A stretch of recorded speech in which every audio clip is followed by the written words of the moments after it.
boa tarde. A gente está começando mais um Papo na Rede nessa quinta-feira. Hoje é dia 26 de junho. Tá vendo que hoje eu não errei a data, cara. Não. E nós estamos... Quinta-feira, 16 horas aqui em São Paulo. Um jogo da Copa e outro. Estamos aí no intervalo de dois jogos da Copa do Mundo. Bem-vindo a você que está vendo ao vivo o nosso papo. Queria convidar você...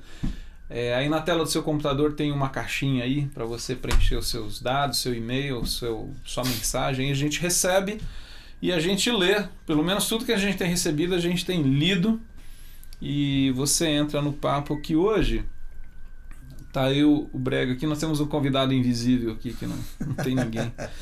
E na realidade a gente fez a gente copiou um pedacinho da letra da canção do João Alexandre, Proibido Pensar, quando ele fala, Carlos Bregantin, de recosturando. Aliás, eu fui procurar essa palavra no dicionário, ela existe. Recosturando o véu que a cruz rasgou, reconstruindo o que Jesus derrubou, ressuscitando a lei, pisando na graça, negociando com Deus. Mais ou menos o refrão, uma parte dessa canção do João diz isso. E eu acho, a nossa proposta é papear um pouco sobre essa... Eu acho que a dificuldade que a gente percebe, a gente tem conversado sobre isso, o que a igreja, caminhos que a igreja está tomando, quando eu falo a igreja, de forma geral. Sim. Né? Os cristãos, os discípulos de Jesus, alguns assim meio perdidos, alguns acho que sendo iludidos, alguns fascinados, né? Usando aquela linguagem de Paulo aos Gálatas. Quem vos fascinou com esse evangelho, que não é o evangelho da graça? E então, queria convidar você para entrar na conversa, e é mais ou menos sobre isso, né? Quais são, tentar a gente conversar um pouquinho, quais são alguns passos que eu diria assim, que a gente está dando para trás nessa coisa de recosturar um véu que foi rasgado, que abriu um caminho de salvação, de perdão, de liberdade que há em Cristo, em que o único mediador é Ele, né? Não existe mais outros mediadores. Então, talvez... E outro, só um detalhe assim, a gente está falando da igreja da qual a gente faz parte, a gente cresceu, que é a igreja evangélica. Eu estou falando isso porque eu acho que às vezes a crítica que a gente fazia no passado à igreja católica, que era essa igreja sacerdotal, cheia de mediadores, cheia de caminhos e tudo mais, ela hoje cabe, né? Perfeitamente, com as suas catedrais, os seus prédios, a sacralidade dos seus espaços. Ela cabe para muitos setores da igreja evangélica. Né? Fernando, eu pensava, e a minha sugestão, até para que nós façamos um caminho com o mínimo de coerência e assim, linear, né? Crescente. Leonilson, um abraço de São Luís Maranhão. Mandou um e-mail agora, está aqui de férias, então ele está podendo acompanhar ao vivo. Bem-vindo. Parabéns, hein, Bem-vindo. Papai. Assim, talvez até você havia comentado a gente partir lá da cruz, da crucificação, inclusive, mas antes até do véu que se rasga no templo, naquele ambiente, naquele clima, não é? É fazer uma avaliação ou relembrar o que é que Jesus quis dizer quando ele disse está consumado. Não é? O que é que ele estava consumando quando ele disse está consumado? O que é que foi consumado ali que tem sido resgatado a partir dali? Quer dizer, o que é que nele, ali, se cumpriu plenamente, definitivamente, eternamente definitivo, né, e que não caberia a ninguém na história de lá para cá trazer de volta? O que é que se consumou nele? Né? O que ele traz para ele? O que nele ganha todo sentido e o que nele perde todo sentido? Porque nesse está consumado há o que perdeu todo sentido e há aquilo que ganha todo sentido, né? É um literal divisor de águas, né? Que é impossível você não ler com estes olhos e com esta lente. Né? Então penso que em compreendendo esse está consumado e o que de fato se consumou, e o que ali perdeu de sentido, e o que ganhou sentido a partir dali, nós temos que continuar fazendo aquele caminho que ele mesmo, o mestre ressuscitado, recomenda, né? Então esse ambiente da crucificação, ele traz para fora alguns itens Sim. que não podem ser desconsiderados, até pelo momento, até pelo clima. Zé, recebemos seu e-mail aqui. Obrigado pela companhia. Mande mais e-mails, mande mais e-mails. Qual Zé Zé? Barbosa. Zé, tudo bem, Atento Júnior? aqui, aprendendo com vocês. Que é isso, cara. Eu acho assim, Carlos, quando você fala dessa fala de Jesus na cruz, está consumado, ela tem uma conotação, ela também tem uma conotação, a expressão, uma conotação econômica que é assim, está saldado, né?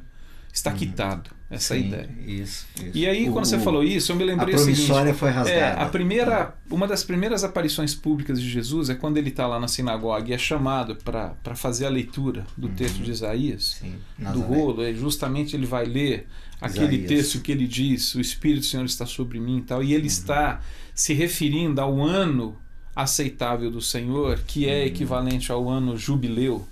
E no ano jubileu havia a quitação de todas as dívidas. Essa era a proposta de Deus. Zerava tudo. Zerava. Então, assim, eu estou que nem inaugurando... agora na Copa, né? Zera os cartões. Isso, né? Começou agora a fase de as oitavas. Zera, né? Quem estava aí pendurado está liberado. Então, é interessante que talvez a gente possa fazer essa relação entre Jesus dizendo isso e o início da sua pregação. O início e essa é exatamente assim, para que eu vim? O que eu estou fazendo aqui?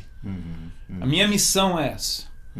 Né? Acho interessante que alguém uma vez aqui chamou atenção sobre isso, que também uma outra fala de Jesus está lá em João 17, em que Jesus ele é muito sucinto, ele diz assim, aquilo que o Senhor deu para eu fazer, eu fiz. Sim. Né? Quer dizer, o que Jesus fazia? Nossa, ele veio, não, tem uma coisa que ele veio fazer. E eu fiz isso. Então, só para terminar, assim, eu acho que essa questão do consumado a gente pode considerar a partir daí. Jesus está falando do ano aceitável. Estou apregoando o ano jubileu. As dívidas são pagas. Os débitos estão todos liquidados, estão resolvidos. E quando ele na cruz está dizendo está consumado, ou seja, acabou, está feito, está pago, e todas as outras implicações. Ou seja, e aí, ao mesmo tempo em que ele está dizendo isso na cruz, o texto dos evangelhos descreve um acontecimento no templo, desse véu que fazia separação entre o Santíssimo Lugar e o restante do Templo de Jerusalém, e quase que assim abolindo essa ideia do lugar sagrado do templo no qual você encontra com Deus. Então, esse véu sendo rasgado, eu acho ele de uma simbologia impressionante. Quer dizer, o caminho está aberto. Está pago, não há mais dívidas. Não há pedágio mais. Não há pedágio, de qualquer forma. E para a gente até que é dado aos estudos e às escrituras, né, o que é que, só para da minha parte encerrar o fato do consumado, assim, o que está consumado ali? Toda lei e toda profecia, não é? Porque toda lei indicava para aquele que um dia viria para substituir a lei, todas as ofertas e todos os sacrifícios e quem cumpre plenamente essa lei. E cumpre plenamente essa lei, né? E toda a profecia que dele falava o tempo todo. E ele mesmo, você lembrou do texto de Isaías, quando ele diz, olha, isso se cumpriu em mim. Né? Então, e esse rasgar do véu, ele, como alguém também já disse, não só nós tivemos acesso dali, ou a partir dali, a glória, não é, do Eterno, como vazou para nós a glória do Eterno. Quer dizer, não ficou um caminho só de ida, mas um caminho de ida e volta. Ficou aberto, ficou livre. Né? E o próprio Senhor mesmo, em alguns momentos, e num momento em especial no texto de João, quando ele fala assim, que aquele que está em mim entra e sai. Entra e sai. Jefferson Ramalho de Osasco, tô ligado em vocês hoje, manos, abraço. Ô Jeff, muito bom papo contigo semana passada, viu, cara? Foi bom, já está no legal. ar. Já está lá, muito já joia. Tá no ar, já está no ar. Bom ter você aqui. E adeus, Itália. É verdade, cara, é verdade. E para de ser contra o Brasil. Leonilson São Luís aqui. O que hoje, desde históricos neopentecostais, está presente em discurso, e eu diria, acrescentaria em prática, que caracterizaria como uma antítese ao estar consumado, e a essa questão do véu rasgado, né? E aí, vamos pensar assim, o tema também é, de novo, a gente usou essa expressão poética do João Alexandre, né? Recosturando o véu que a cruz rasgou. Né? Eu acho que talvez... E a partir daí é uma, assim, recosturando, reconstruindo, reconfigurando, quer dizer, trazendo de volta tudo, né? Que aí vem, vamos colocar assim, se o está consumado e o rasgar do véu foi a hora em que Jesus traz para si o mundo e todo o universo e tudo, à medida que você começa a fazer o contrário, você começa a tirar dele tudo e devolver de volta para o universo aquela forma antiga. Eu acho que passa, tentando responder de forma prática para o Leonilson, assim, é não compreender a radicalidade do Evangelho. Né? Essa questão assim, de que rasgou, abriu o caminho está aberto. Né? É compreensão de que a graça, e a gente tem falado disso, a graça ela é absurda, a graça ela nos choca, a graça na nossa perspectiva ela é injusta. É injusta, né? Escandalosa. Então absurda, eu acho que entender isso. Eu acho que a gente tem muita dificuldade nas nossas relações, a gente ainda prima por essa questão assim, nós na igreja criamos pessoas perfeitas. Né? Que era aquilo que não na humanas, antiga aliança se estabelecia. É interessante a gente pensar que havia uma série de pessoas que não podiam ter acesso sequer ao espaço. O lugar santíssimo ali era só o sacerdote de tempos em tempos, né? Mas assim, havia uma série de pessoas, por exemplo, havia um pátio, um lugar que ali os gentios podiam chegar, mas não podiam ir adiante. Havia um recinto que as mulheres não podiam entrar. Havia um outro recinto que eram só homens judeus que podiam entrar. E desde que não tivesse nenhum defeito, não tivesse nenhum problema, enfim, havia... se você olhar na os lei... Os critérios são com itens... O leproso não podia participar, o cara que tinha um corrimento não podia participar, a mulher menstruada não podia participar, o cara que tinha algum defeito físico. As vestes, né, tinham que ser absolutamente limpas. Então, assim, essa figura que o Antigo Testamento coloca de que, olha, tem um limite.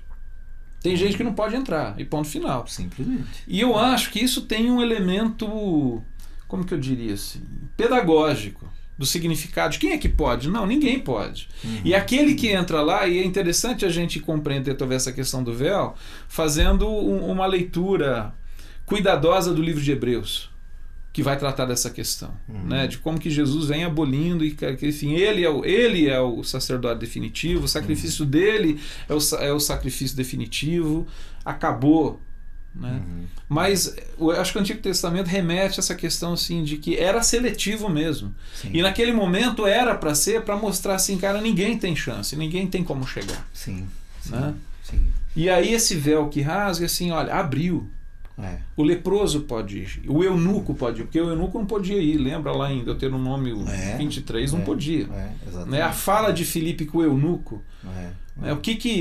Mas, Fernando, onde é que começa, a partir desse ambiente em que para mim isso é claro e absoluto, quer dizer, está de fato consumado, o véu se rasgou, a ida e a vinda é absolutamente livre para quem quiser, não é só eu quero ir, não posso voltar mais, não, eu posso voltar mais e posso voltar de novo, quer dizer, ou isso... de fato para nós tem que ser entendido como liberdade plena absoluta, ou nós continuamos resgatando os valores da lei. Quer dizer, quando é que mesmo naqueles dias de Jesus e nos dias em que o texto bíblico, né, estava sendo escrito, quando é que as coisas começaram a degringolar ou dar sinais de que os humanos, não é, sobretudo carregados de suas religiosidades, e eles tinham saído da coisa, mas a coisa não havia saído deles, eles começam a resgatar, já quase que de imediato, aquilo que o próprio mestre tinha deixado claro que tinha sido consumado. Parece-me que o livro de Atos nos dá muitos sinais disso. O que eu acho legal do livro de Atos, assim, quando a gente faz uma leitura um pouco mais pé no chão, é que a gente percebe assim, aquela comunidade, e as cartas de Paulo, por exemplo, né? Você percebe as fissuras daquelas comunidades, você percebe os erros. Quer dizer, quando Paulo escreve aos Coríntios, a primeira carta aos Coríntios, cara, você assim, pô, isso aqui são os cristãos? São esses aí, foram alcançados pela graça, mas, tinha coisa lá absurda. Né? Agora, eu acho que talvez até um pouco antes, Carlos, porque assim, os próprios discípulos, eles têm uma dificuldade de compreender. Não, e eles têm uma memória, né? Tem horas, então, eles têm uma memória do judaísmo. Isso. Eles têm uma memória do que era a prática deles. Por exemplo, Pedro, aquela visão que ele tem do lençol descendo. Quer dizer, o que Deus está fazendo com Pedro? Ele me dá a impressão seguinte, está ensinando Pedro, porque ele ainda já, estamos em Atos capítulo 10, se não me engano. Deus está de fato mostrando de novo que o véu rasgou. Do tipo assim, entendeu? Mata e come. Não posso.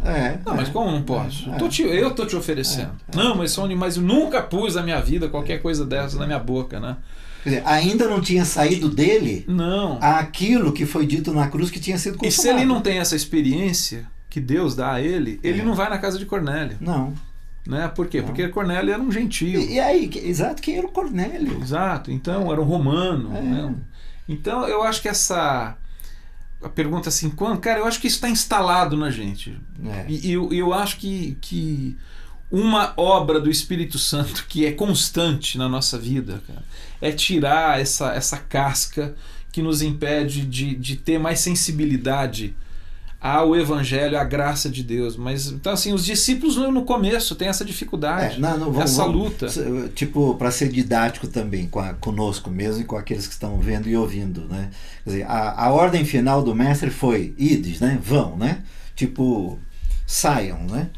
E vão repartindo com aqueles com os quais vocês se encontrarem. Interpretam esse id como assim, tendo id, que significa assim, estando onde vocês já estão.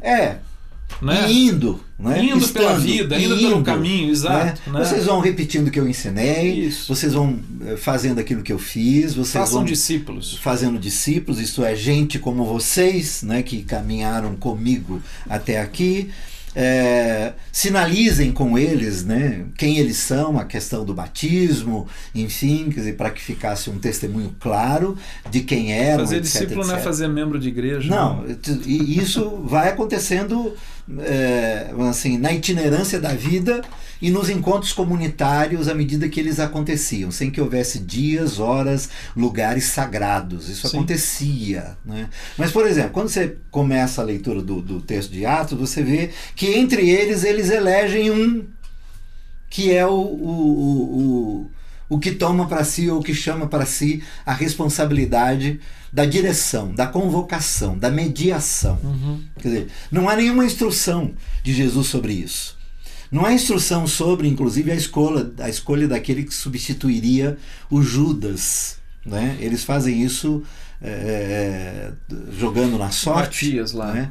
E sem esperar que aquele que já estava escolhido apareceria. Então, mas eu acho que, mas mesmo assim, Braga, ainda eu vejo ali o seguinte, quer dizer, a questão de alguém, vamos dizer assim, não é chamar para si, mas há um reconhecimento.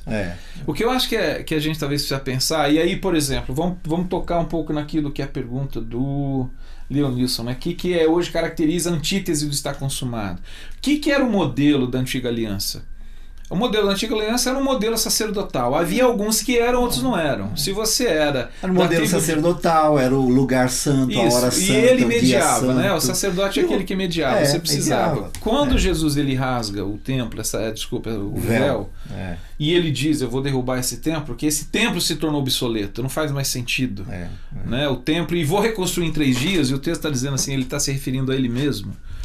Então é engraçado, tem hoje gente... E a nós, por ele habitar em nós... Tem gente hoje reconstruindo o templo. E nós nos tornarmos templo. Isso, dele. Exatamente, habitar em pedras vivas. O Espírito Santo, Deus vem e habita em pedras vivas. Então essa ideia, mas o... Putz, eu perdi. Vou te dar um exemplo, deu um branco. Não, você estava falando do véu que se rasgou, do Senhor... Então, essa coisa, por exemplo, eu acho que hoje a forma como que a igreja chamada evangélica, protestante, enfim, ela de novo está sacerdotalizando um grupo de pessoas. Então, você tem Pedro, você tem a figura de... Você tem lá aqueles homens que foram escolhidos para cuidar das viúvas, né? Que as nossas Bíblias colocaram um título lá, a eleição dos diáconos. Não, aquilo não faz parte do texto original. Ali foram homens que foram escolhidos para uma tarefa. Olha, tem gente tendo necessidade. E tem um detalhe no texto que eu acho que é muito, muito rico, Carlos, porque o Pedro diz o seguinte: não faz sentido a gente servir as mesas. Escolha homens que façam esse serviço, porque o nosso serviço é a palavra e a oração. Quando você vai no texto grego, todas as expressões é diaconia. Todas elas, né? E o Pedro está dizendo o seguinte: a nossa diaconia é se dedicar a ensinar as pessoas o que Jesus nos ensinou. Sobretudo por conta do momento que Exato. eles estavam. Então, aí você percebe até essa questão de uma relação muito mais funcional e relacional do que hierárquica, do que de um cargo. Não, vamos dizer que tipo assim, cara, não, eu não vou me dar esse trabalho de ficar servindo mesa. Não, a questão era uma organização natural e necessária, exato, que era acontecendo a partir de dons, de competências, de habilidade, de gente que provavelmente já estava fazendo. Então, por exemplo, você tem, na Antiga Aliança, você tem lá a tribo de Levi, aí você tinha os sacerdotes e tinha o sumo sacerdote. Você tem uma hierarquia. Sim. Essa relação, ela não existe na Nova Aliança. Não. E eu acho que voltar a ela é recosturar o véu. Então, mas eu me reportei à questão do Tiago, que chama para si a responsabilidade no colégio apostólico. Primeiro porque não há uma orientação de Jesus para que eles fizessem isso. É uma repetição daquilo que eles vinham fazendo ao longo da história. E aí a gente tem que levar em consideração deles. Que eles são, no momento embrionário, Carlos, uma igreja que tem um DNA cultural. Eles têm uma cultura, são judeus. Exatamente. E eu estou levando em conta isso, ou estou querendo trazer isso, dizendo o seguinte, que não há uma repreensão sobre isso. A repreensão vem no correr da história, do princípio virando? Da história. Sim. Que aí vão se levantando alguns, por exemplo, como Barnabé, que quando é por esse Tiago recomendado a ir em Antioquia e ver o que estava acontecendo lá, o Barnabé é o cara que parece-me já liberto da história, né? Da memória, porque quando ele chega em Antioquia, a única coisa que ele consegue ver é a graça de Deus. Ele não vê desorganização, ele não vê questões doutrinárias aos quais ele precisaria tratar. Ele vê um grupo de irmãos e de irmãs se reunindo, partindo o pão, celebrando a fé e o evangelho, tanto que é ali, né, que aqueles são chamados por questão de parecerem-se com Jesus, né? Eles são chamados de pequenos cristos. Então o Barnabé, e eu entendo que até o próprio Paulo depois, e os Silas e os que vieram para sair para fora dos muros de Jerusalém, eles são levantados pelo Senhor para irem quebrando isso, tanto que é o Paulo que vai bater nos Gálatas. E tem uma outra coisa Pedro, que eu acho também que é o seguinte, nessa dinâmica, à medida que a igreja ela vai se esparramando, ela sai desse núcleo judaico, palestínico, vamos dizer assim, que tem uma cultura, que tem uma história, que tem uma mentalidade. Sai da geografia, né? Exato, ela chega em Corinto, cara, que é uma igreja, que é uma cidade grega, uma cidade portuária, tem uma outra cabeça. E Paulo, vamos dizer, que é esse homem que vai viajando e levando, e tem uma experiência muito rica, ele tem que dar conta de questões as quais ele não vivia lá na Palestina. Sim. Né? Então, até porque ele era do outro lado. Exato, então né? Você tem que organizar, você tem que cuidar, organizar no sentido assim de dar funcionalidade. Agora, o problema é que em dado momento isso a gente, né? Essa é uma característica humana. Se sacraliza, cristaliza, a gente engessa e pior, a gente canoniza essa estrutura. Exatamente. Essa é a palavra, né? Literalmente. Então assim, isso daqui é uma coisa que teve uma importância, teve uma razão de ser, mas em certo momento ela precisa ser alterada, ela pode ser mudada, ela pode ser descartada. Ela não é a essência do evangelho, ela pode mudar. Então, talvez a outra coisa que caracteriza esse negócio de reconstruir o que Jesus vem derrubando é quando talvez o problema não seja construir algumas estruturas que sejam úteis, é sacralizar, canonizar essa estrutura e tipo assim, agora não mexe mais. E eu acho que isso na história da igreja, desde o primeiro século, passando por depois dos movimentos reformados, a gente vai fazendo isso, a gente vai cristalizando. E acho que o que falta a gente fazer é pegar e fazer essa comparação do que o Evangelho está dizendo e aquilo que a gente foi construindo no decorrer do tempo.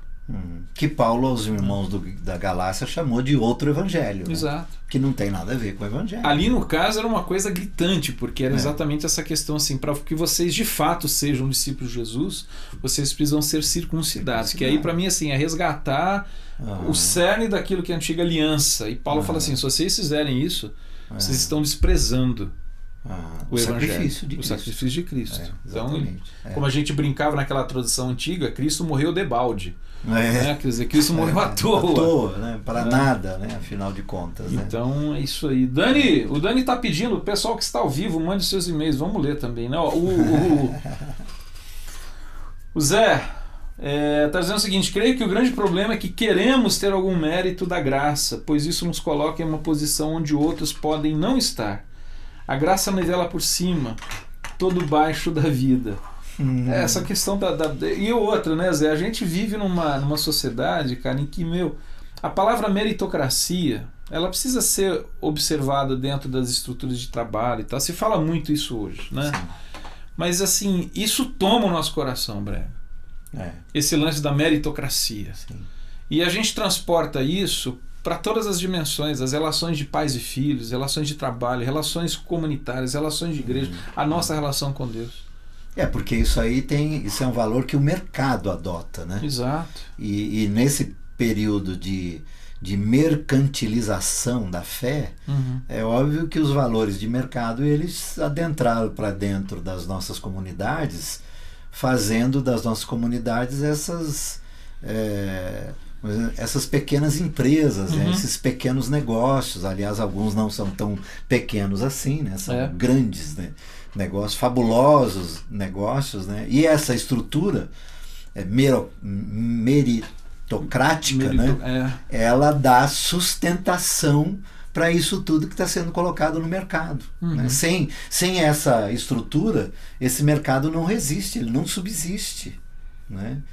E aí aquilo, quando você fala que esse mercado não subsiste, você está tirando de muitos e de milhares e de milhões, né, o seu negócio.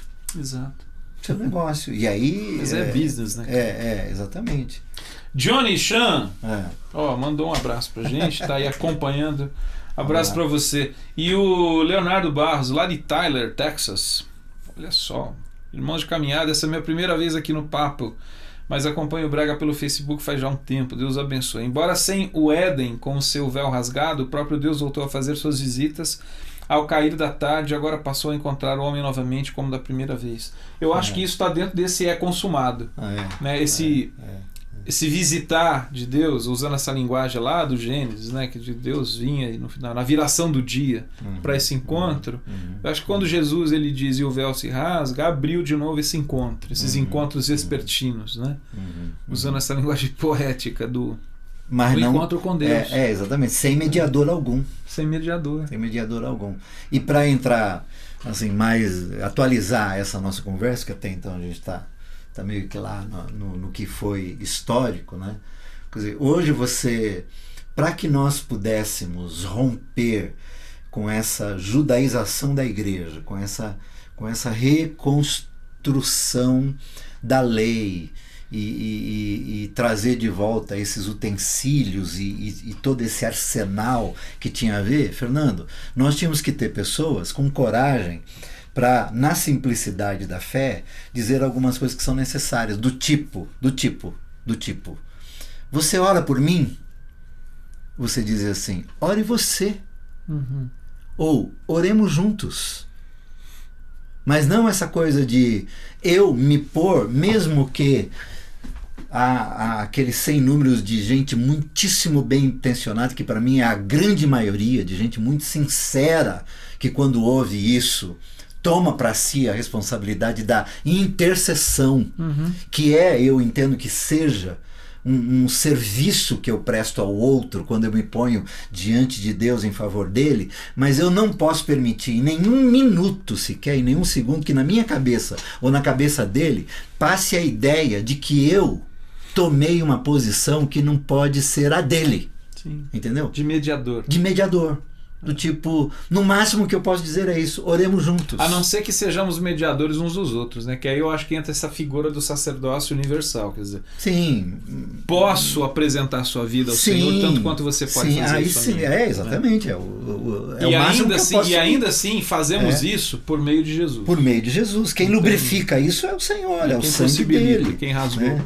Então, se eu não consigo romper com isto, e tomo para mim essa responsabilidade, né, de me tornar mediador entre meu irmão e o Senhor, que é Senhor dele e meu, eu, mais cedo ou mais tarde, escorrego e corro o risco de estar, já que sou quem se põe diante do Pai por tua causa, então me encontre na hora sagrada tal, no lugar sagrado tal, no dia sagrado tal, com vestimentas sagradas e com pedágio na mão, inclusive, para pagar essa sacralidade, porque isso vai me custar tempo, né? Isso vai me custar abandonar os meus afazeres para poder estar dedicado a isto, entendeu? É a partir desses, vamos colocar assim, né? É a partir desses, aspas, desvios que nós chegamos aos dias de hoje com aquilo que está acontecendo aqui na cidade de São Paulo, de você estar recebendo notícias de que está quase já terminando, né, o Templo de Salomão, né? Que muito provavelmente receberá réplicas, né, pelo Brasil e pelo mundo afora, né? Afinal de contas, se esse é o caminho, então todos vamos ter, né? Se não no mesmo porte, né? Mas todos vamos ter os nossos templozinhos, né? Chegou e-mail. Vamos ler o e-mail, porque a gente chama os caras para participar, eles vão em mente um ler, para eu falar assim, tá vendo? Manda, leia. Ó, Leonilson lá de São Luís de novo aqui. Está consumado, porém alguma coisa por fazer? Não. Sim. Tá vendo? Não, eu queria... Eu tenho um versículo por que eu fazer? gosto... Não, por fazer não. Por mas fazer, não. O que eu acho que eu tô querendo... Como reação não, sim. Então, talvez nem como reação, não sei, cara. Porque tem um texto que eu acho, assim, é um dos que eu mais gosto. Quando Paulo, aos Filipenses, capítulo 1, versículo 6, alguns vão lembrar dele. De que eu creio que o Deus que começou boa obra na vida de vocês vai levar até o final. Quer dizer, existe algo que está fazendo, cara, mas Deus está fazendo. E nos convida a participar, e aí eu acho que cada um tem um time, tem um jeito, tem uma forma. Outro problema que eu vejo, talvez não tenha nem tanto com reconstruir, mas aí eu acho reconstruir o que Jesus derrubou. Mas é essa maneira nossa de um modelo industrial de lidar com a fé, é padronizar modelos de crescimento, formas, de experiência, né? De ensino. Então a gente tem uma pedagogia hoje voltada para o fazer discípulo, cara, que é um negócio assim de fazer quadradinho. Em série, né? É série. Em série. Então eu acho que quando fabricando Paulo tá soldadinhos assim, de chumbos que dizem então, sim e amém. Sobre aquilo que Cristo fez na cruz, não tem mais nada a ser feito. Entretanto, há essa obra que Deus está fazendo na vida de cada um de nós. Eu acredito. E ele nos chamou para cooperar com ele, né? Para sermos parceiros nesse projeto. Márcio Guaíba, Rio Grande do Sul. Fala, tchê, olha só, a hierarquia das igrejas evangélicas representa a autoridade delegada por Deus. Eu acho que como ela é constituída hoje, não. Aliás, esse sentido de hierarquia... Não. Isso foi consumado. Deixa eu juntar essa pergunta do Márcio com uma outra aqui, ó, da Silvia Rezende. Boa tarde, querido, lá de Itaboraí. Cresci aprendendo, inclusive com textos extraídos isoladamente da Bíblia, que discordar ou confrontar o ungido do Senhor configura-se pecado e desrespeito. Mantém-se a maioria das igrejas, templos, sob o jugo do medo de ter de prestar contas a Deus por confrontar figuras eclesiásticas auto-instituídas. Isso não é o Evangelho. Então, quais atitudes corretas quanto a líderes que fazem questão de manter-nos aprisionados a eles como mediadores, gurus, sacerdotes, ainda que discordemos das posturas antibíblicas? É certo confrontar em amor? E o que fazer quando esses tais deixam claro que repelem qualquer opinião contrária?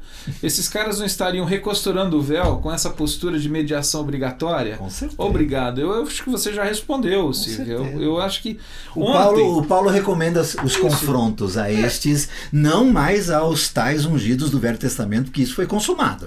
Né? Sim, mas não. naquilo que o Paulo recomenda no que diz respeito à organização natural da comunidade, ele também orienta o Timóteo, o Tito, a como chamar a atenção deles. Vamos pensar num modelo que talvez seja fácil para entender, não sei se vai piorar, mas assim, quando um exemplo de uma estrutura, vamos dizer, que tem a sua funcionalidade, mas muito mais a sua relacionalidade estabelecida, é a família. Vamos pensar por um instante nessa família chamada pai, mãe, os filhos e tudo mais. Existe, me parece, um conceito que é para ser praticado, que é assim: os filhos respeitem os pais, não é? Honre o teu pai e tua mãe. Entretanto, o mesmo apóstolo Paulo, que faz uma lembrança lá desse preceito que Deus estabelece para a humanidade, é: pais, tratem os seus filhos com respeito, cuidem deles, não provoquem a ira. Ou seja, há a possibilidade desse que exerce, vamos dizer assim, uma autoridade, cometer falhas. Eu acho que a questão não é nem tanto assim quem em determinado momento tem algum tipo de autoridade, mas é como que essa autoridade é exercida. E Pedro, eu acho que dá uma recomendação fascinante quando ele diz lá em 1 Pedro capítulo 5: rogo aos presbíteros como eu, cuidado da maneira como você exerce o seu cuidado. Sim. Pastor, não vou dizer nem a palavra liderança, cuidado como você exerce a liderança. É aquela lembrança de que o rebanho é dele, né? Não Exato. Nosso, de ninguém, né? O rebanho é dele. A outra coisa é essa dimensão solidária que existe, cara, e eu diria assim, fraterna.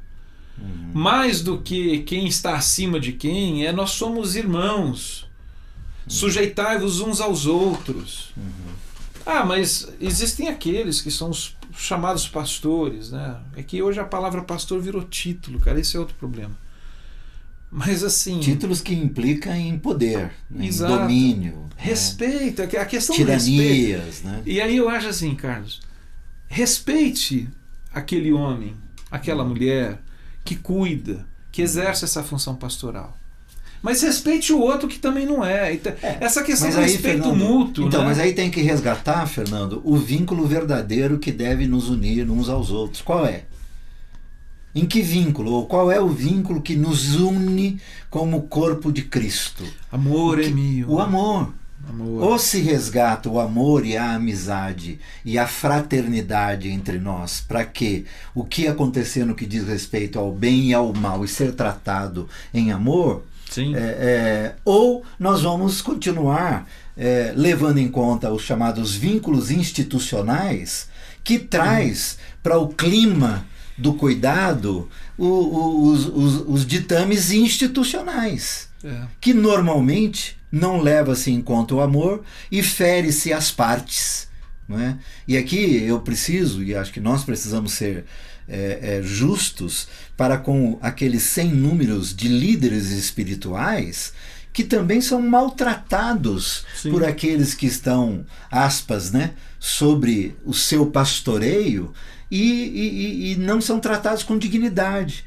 Então, o resgate para que rebanho e lideranças espirituais caminhem em amor e em fraternidade é o resgate do vínculo correto.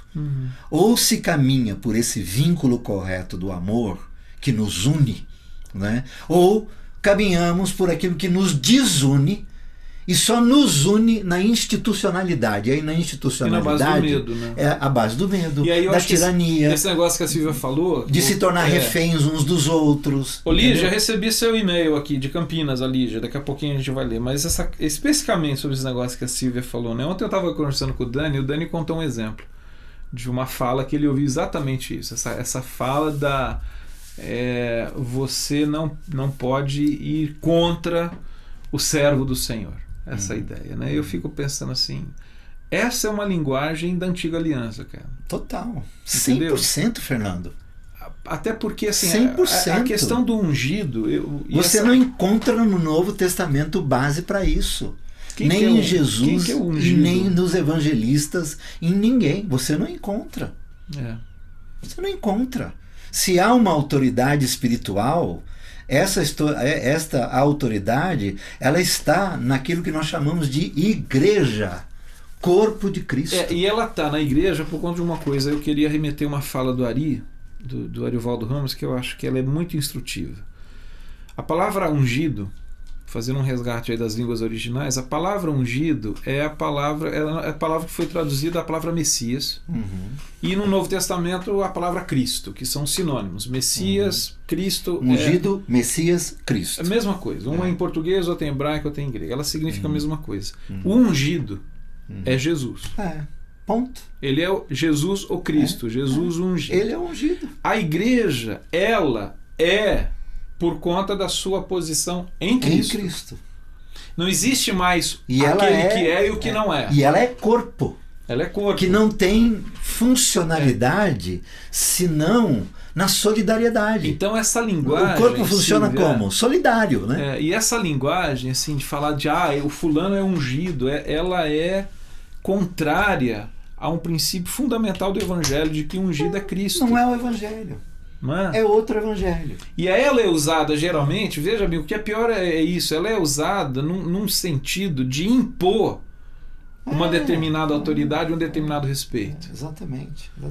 E quando Pedro ele está dizendo lá para os cristãos, lá na sua primeira carta, nessa coisa, olha, aos presbíteros como eu, né? Quer dizer, não trate o seu rebanho com força, com violência, não seja por ganância, né? Quer dizer, essa questão do cuidado com quem você está tratando. Quando você tem que impor uma chamada autoridade, cara, é porque já não existe. Você nunca teve. E a autoridade baseada no medo, você não encontra nisso naquilo que é nosso exemplo de autoridade, que é Jesus. A autoridade de Jesus está no lavar os pés dos irmãos. Exato. A autoridade de Jesus está no tocar naqueles que precisavam ser curados, né? Lígia de Campinas está dizendo aqui, boa tarde, parabéns por esse programa que é tão instrutivo e obrigado pelo seu e-mail, Lígia. Falando em mercantilização da fé, como posso diferenciar entre a manifestação real de Deus e essas ditas manifestações de Deus tão comuns nos dias atuais? Por que Paulo demorou tanto para contar sobre sua experiência com Deus? O que eu acho que... Olha, deixa eu te falar uma coisa. Eu tenho para mim que nós precisamos saber a diferença entre fenômenos espirituais ou transcendentes ou qualquer coisa que seja, né, de manifestações de Deus. Para mim, o que há no mercado religioso são fenômenos religiosos. São fenômenos que têm a ver com manipulações de massa. São fenômenos que têm a ver com gente com carisma em si mesmo, que traz para si mesmo algumas manifestações que a glória, inclusive, é dada a eles mesmos. Não tem nada a ver com manifestações de Deus. Eu diria até que aqueles que com Deus têm tido experiências e aqueles que são alvos dessas manifestações de Deus, eles estão na vida, eles estão no chão da vida, servindo, porque eles são tão gratos que não sobra tempo para eles irem para os palcos, ficar dando esses testemunhos que tem a ver com fenômeno. E tem uma o coisa... agradecido, ele sai para servir. O agradecido, ele fica tão embasbacado com aquilo que o tocou, que ele sai para a vida, contando para as pessoas, ele não vai para palcos pegar microfone. Deixa eu ler o e-mail do Jefferson aqui, que eu acho que ele está espetando a gente, cara. O Jefferson Admiro vocês têm muita fé, pois mesmo desconstruindo uma série de coisas consideradas sagradas, ainda continuam acreditando em outras. Pois é, Jefferson, a gente acredita mesmo, cara, em algumas coisas, mas a gente vai aprendendo, viu? A gente está tentando aprender. Mas eu quero continuar crendo. Para mim o radical hoje é crer, viu?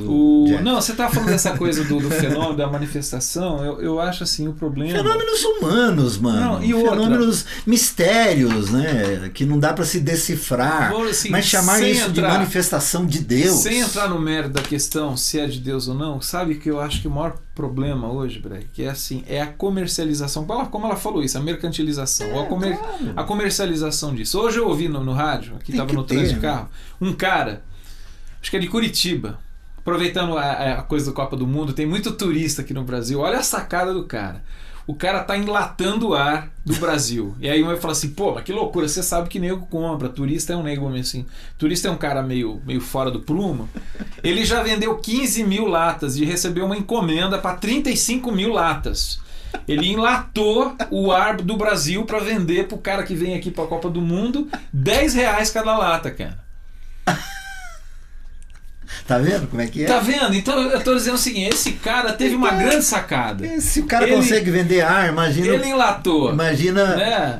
Colocou no invólucro o ar e tá vendendo. Eu acho que não é diferente. Imagina os performáticos de palco que nós temos hoje no mercado assim, religioso. Tem determinada manifestação lá. Cara, antes de discutir se isso é de Deus, se é humano, se é de quem quer que seja... Os caras vendem pena de anjo, meu amigo. Os caras vendem. Pena de anjo. Usam isso como divulgação. E é aquela linguagem típica daquela fala assim, aqui tem milagre, que é a ideia da manifestação.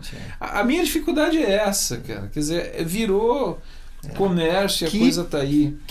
Deixa eu ler uns e-mails aqui, que chegaram onde a gente... Manda lá. Acabar o programa. O Dirceu Cardoso de Curitiba. Boa tarde, Carlos e Fernando, Deus abençoe. Se temos a sacerdócio universal, o ideal não seria que a liderança fosse funcional e não posicional? Não tenho nenhuma dúvida disso, mas eu acho que mais do que funcional, seria mais interessante uma liderança relacional.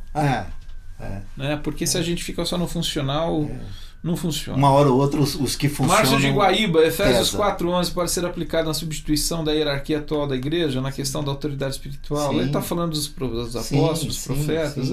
Sim. Mas eu acho que ele está falando de coisas que o Espírito Santo faz ali na vida de pessoas. Dentro da naturalidade da comunhão dos irmãos. Eu acho que ali não é uma hierarquia. Não é se reunir para, vai acontecendo. Esse sentido orgânico de que o corpo ele vai funciona acontecendo. Assim. Não é se reunir para, vai acontecendo. Aliás, a figura que Paulo usa, uma delas, para se referir à comunidade da fé, quando ele fala do corpo, eu acho que remete a essa questão da funcionalidade, das funções, mas eu acho que é muito bacana quando ele fala o seguinte, não dá para você estabelecer uma hierarquia. Não dá. Não dá para um membro dizer para o outro, não preciso, eu sou mais importante que você.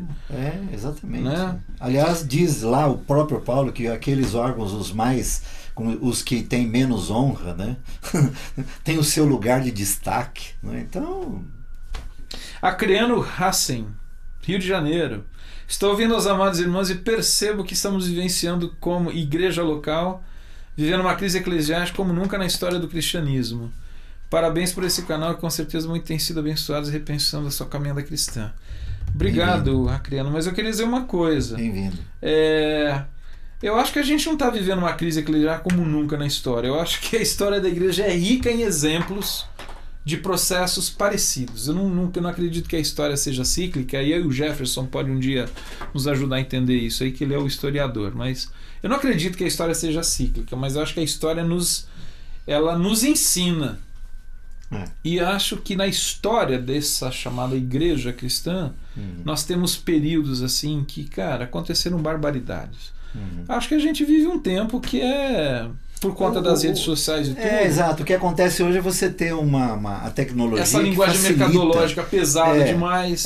Facilita a aproximação de todos os povos no mundo todo, o tempo todo, e às vezes em tempos online, né? As coisas estão sendo vistas, então você tem um volume de informações, né?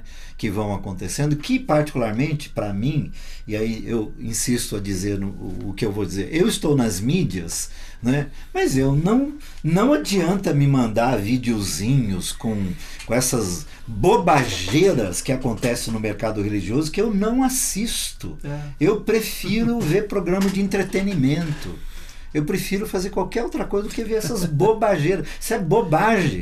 E eu queria, só para também pontuar e começar a terminar, que eu acho o seguinte, que é possível, porque se alguém já fala, mas não sobra nada, não, eu acho que sobra aquilo que o Evangelho nos propõe, pelo contrário. Sobra o que não temos, é de jogar fora o que temos entre nós aqui e o que há entre tantos e tantos irmãos. A questão da simplicidade da comunidade, eu acho que é lidar, e eu acho que é um longo caminho. Aí eu acho que, de novo, falando essa coisa da provocação do Jefferson, né?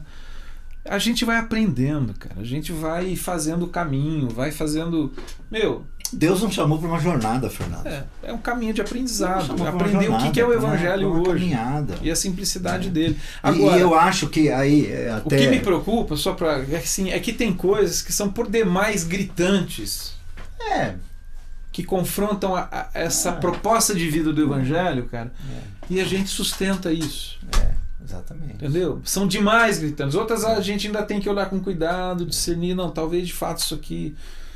De fato eu posso deixar de lado isso aqui, não sei lá, mas tem coisas que são complicadas, Fernando, hoje. Alguns e outra, né, o que nós não podemos desconsiderar, e aí os nossos irmãos, tanto os cientistas da religião quanto sociólogos, antropólogos e filósofos, né, historiadores, né, podem falar melhor sobre isso, de que estes apelos que o mercado religioso tem uma resposta altamente produtiva, tem a ver com o que nós temos de grave, que é a pobreza, a miséria, problemas sociais que nós temos no mundo todo. O mundo ainda é pobre, pobre, pobre, pobre.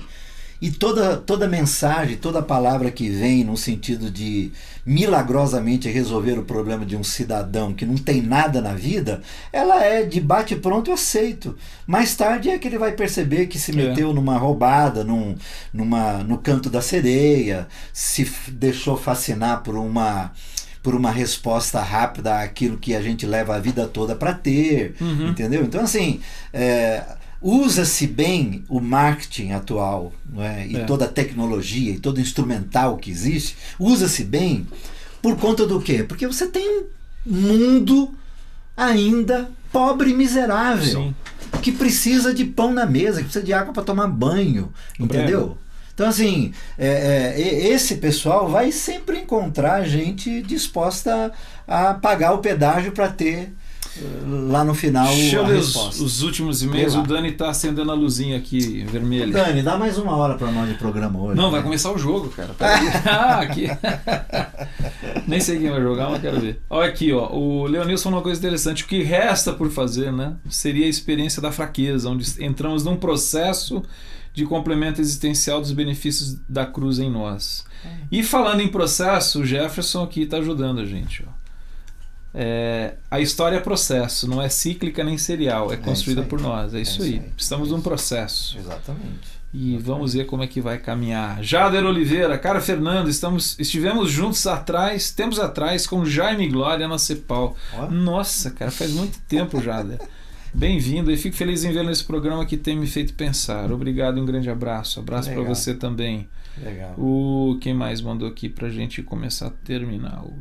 E o Júnior de Araçatuba, passando aqui para mandar um abração, meus manos queridos. Abraço dado, Júnior. Abraço. E o papo tá no fim. Aliás, o papo acabou. Fernando. Vai começar Rússia e Coreia. Fernando. Fala aí. O que eu diria para esse pessoal que se vê confuso nesse tempo é o que eu tenho dito diariamente àqueles que têm me procurado, né?